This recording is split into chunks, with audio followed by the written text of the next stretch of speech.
Howdy y'all, Dean Stilley here from the official home of unofficial Grateful Dead music news, reporting on night 10 of Dead & Company's summer tour, and I almost feel as though I shouldn't be allowed to review this show because I was right there in the stew. I was right there in the middle of it, and sometimes when you're right there, your thoughts are too colored by the whole experience. Everywhere you look, a smiling face.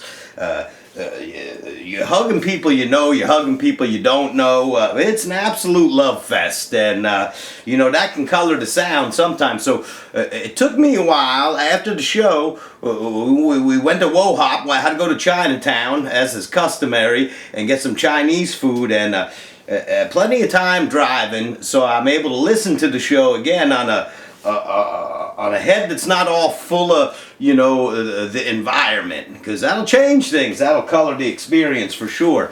And I don't have a lot of time. It's late as a motherfucker, and I want to go to bed, but I want to get this out to you also. But y'all were tuned in.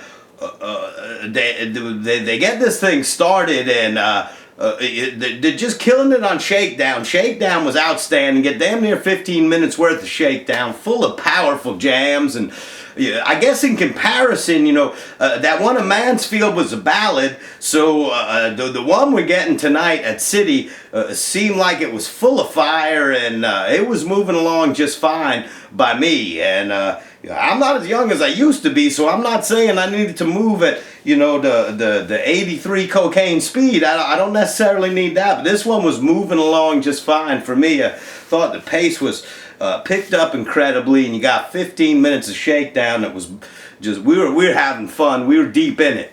Alabama Getaway, they don't waste any time getting right to Alabama Getaway, and Alabama Getaway is just moving along powerfully as well. Just fun to hear, fun to dance to. It's like screwing when you're a teenager, though. It doesn't last very long. It's less than 5 minutes and it's over. Anyway, after that we get to Loser. Loser was fun, and the jams throughout were very good.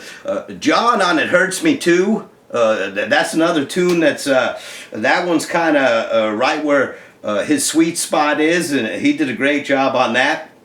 We get Me and My Uncle Comes up next, and that was another brief one. It didn't take too much time messing around on Me and My Uncle. I looked to see if Mickey was playing the clogs on that one. I'm not sure if he was or not. Usually likes to bust out some slippers or loafers or some kind of shit and clog along on that. I didn't see it. Maybe he did, maybe he didn't. I don't know. I was too busy, I guess, just being all up in it.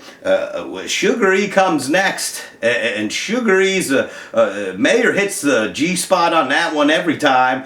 A couple premature endings. Are we done? Are we not done? Do we still jam? Is it finished? Is there another verse? It took him a little bit to figure that out, but that's okay, because we're having fun. And if you're lost because you're jamming too damn hard, that's the kind of lost you want to be. So the music never stops next, and I think we all have come to appreciate that one over the years. That was a lot of fun, and this set's just like, this is these are all good tunes. This one's heading in the right direction, right?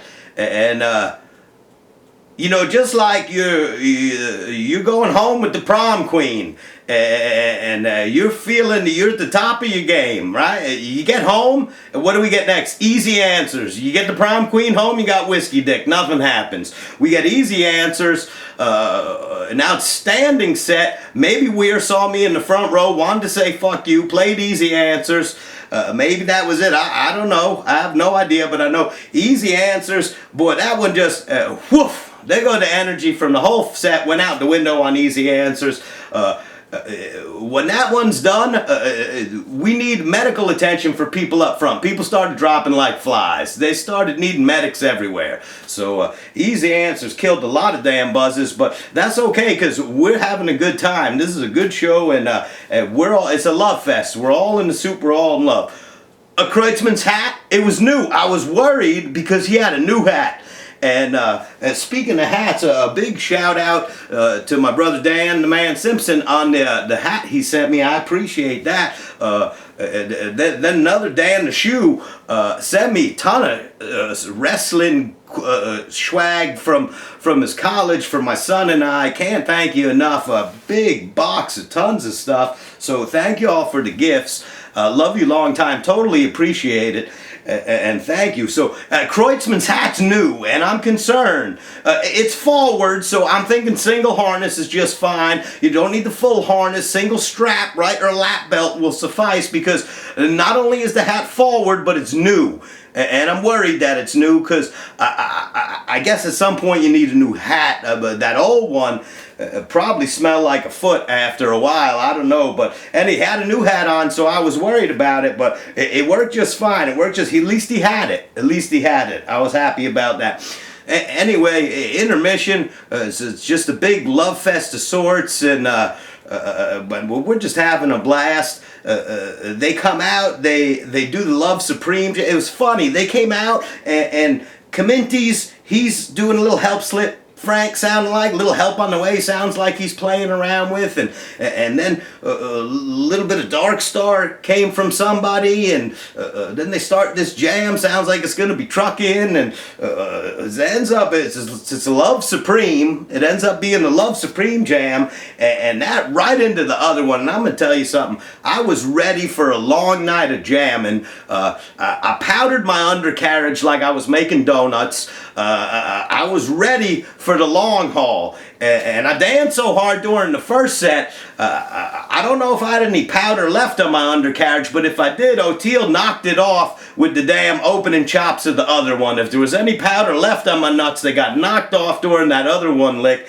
He just hit that one hard, and it went low, and that other one jam, that was a motherfucker. And we had a good time for the first half of the other one. Went into estimated. Estimated, if you're still upset about the whiskey dick that you found out you had with the prom queen on Easy Answers, you get estimated. Estimated makes all the women feel like they're full of Spanish fly. I feel like if you took my blood during estimated, you could make Viagra out of it. That song just makes everybody feel as good as they can feel. And Weir was great on. Mayer just killing it. I mean, him and Oteil just killing it through estimated. That was, those jams, you close your eyes, you go back in time on those jams. Those jams were outstanding. Oh, Althea's next. Althea for me, it's still a little strange for me. It's a second set tune now. It was a Garcia, that was a first set tune, so it's a second set tune clearly with this band, and they jam it hard. It was a great Althea. This is just shaping up to be a good one. Althea, after tearing that one up and down, Jeff solos on that one sound like someone just threw a baby grand down a flight of stairs. And they just kept tumbling and tumbling. He would just mixing that one up something fierce. That goes into Terrapin, and when you're right there in the midst of Terrapin and you're hearing Terrapin, and whoa, that was just all the way through, just the band just firing away at that one. That's just some good stuff coming at you. That is a solid first half of the second set. We get into drums, and drums was Billy and Mickey were just beating it up something severe.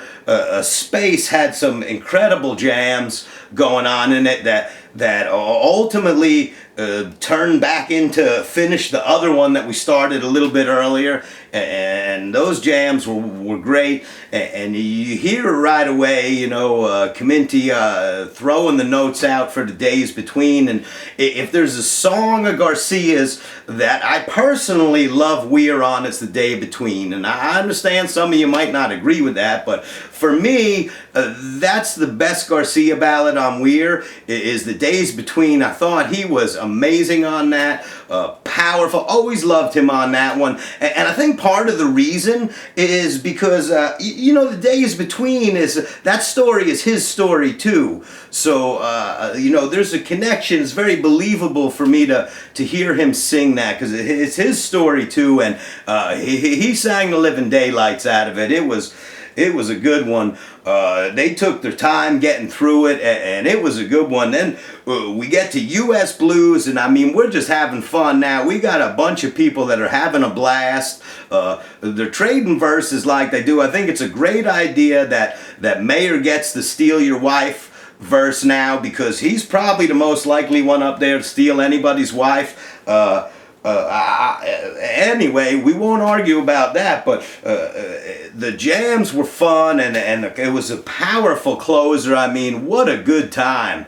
And then we're waiting, because this has been a great show. Everybody's sounding good, and we're waiting, and now this is like a scene from Bad Grandpa. Weir come out, he got a Misfit shirt on, it's wide open, looked like he got shag carpet on his chest. I mean, he got the muscle tone of a Shar-Pei dog at his age right now, and he's out there shirt wide open, going down the road feeling bad. It looked like a scene from Bad Grandpa, or Mad Grandpa, or whatever the hell that film was that those brothers put out. Anyway, I couldn't stop laughing. I was laughing like a motherfucker. That was the funniest wardrobe thing I saw since O'Teal was the sweat hog, Phil Bobby, whatever the fuck he was in Mexico. I mean, that was some funny wardrobe move on Weir. I don't know if that was a Cherokee shirt, maybe. I don't know. I don't know, but that shit was funny. I mean, I was laughing all the way to Chinatown on that one, but the going down the road was great. Finally, O'Teal doesn't get the cornbread and beans verse. Someone should have thought that one out long ago. There was a time or two before that he didn't take that verse either. John gets the cornbread and beans, and I'm glad they didn't make O'Teal sing the cornbread and beans. Anyway, it didn't matter because the jams were great. We were having a blast. Billy's hat was there. It was forward and it was new. So there were concerns. You're not so sure what you're going to get with a hat that's forward and new. But it delivered. The band delivered. It was a good time at City. Thank you all for all the hugs and love. It was great to be there with all my friends. It's a good night. During Loser, we even got a Sweet Susie. We got a Sweet Susie during Loser. That's got to count for something. I love you all forever. We'll see you tomorrow night.